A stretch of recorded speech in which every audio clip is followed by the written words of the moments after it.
Ысык көлдө сел жүрдү. Кыргызстан жалпы 6 медали менен Олимпиаданы жыйынтыктады. Президенттин тапшырмасы менен ысык көлдүн түбүн таштандылардан тазалоо иштери улантылууда.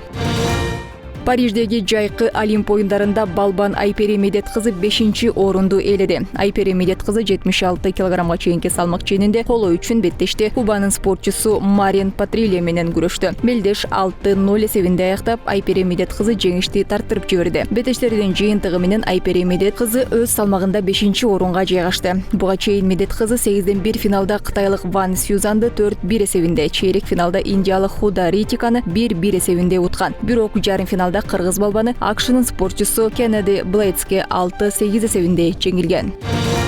Париждеги жайкы Олимп оюндарында кыргызстандык жөгүлүк Сардана Трофимова 14-орунду ээледи. 11-августта Сардана Трофимова 42,2 чакырымдык марафондо чуркады. Жалпысынан бул аралыкты басып өтүүгө 91 спортчу катышты. Трофимова 14-чү болуп 2 саат 26 мүнөт 47 секундада марага келди. Ал марафон башталгандан 27 чакырымга дейин алдыңкы катарда чуркап бараткандардын арасын толуктап турду. Акырында Нидерландиянын спортчусу Сифан Хасан жарышта Олимпиада чемпиону аталды. Трофимова андан 3 мүнөт 52 секунд артта калды.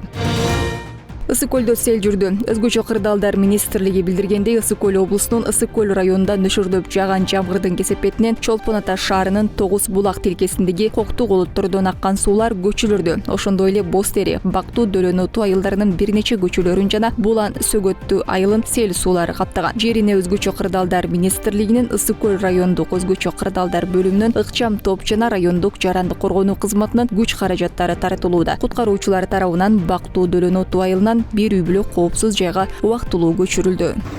5 кишинеки бала, ата-энесин, апасын куткарып чыктык. Аман эсен үйүн полный суу каптап атат.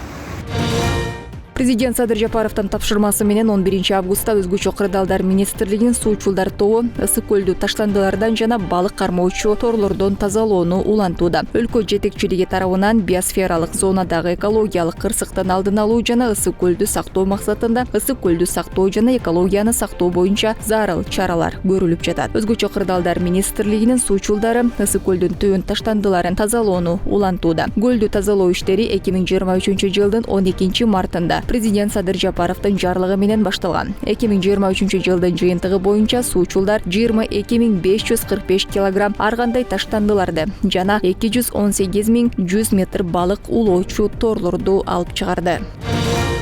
УКМК казак ишкери ысык көлдөгү Семирам эс алуу борборунун ээси Ясынжан Таировго издөө жарыялады. Таиров Камчы Гүлбаевдин опузалап акча алып жүргөнүн, соттолгонун билип туруп, аны менен Кыргызстанда биргелешкен бизнес долбоорлорду жүргүзүү үчүн байланыш түзгөн деп шектелүүдө. УКМК билдиргендей, Таиров Гүлбаевга $200,000 берип, уюшкан кылмыштуу топтордун өкүлдөрүнө эс алуу үчүн Семирам эс алуу борборунан коттедж номерлерди берип турган. Ошондой эле мыйзамдагы урууга майрамдарда кымбат белектерди тартуулап келген. Октябрь райондук соту Таировго сыртынан камакка алуу чечимин чыгарып, Интерпол линиясы боюнча издөө жарыяланган.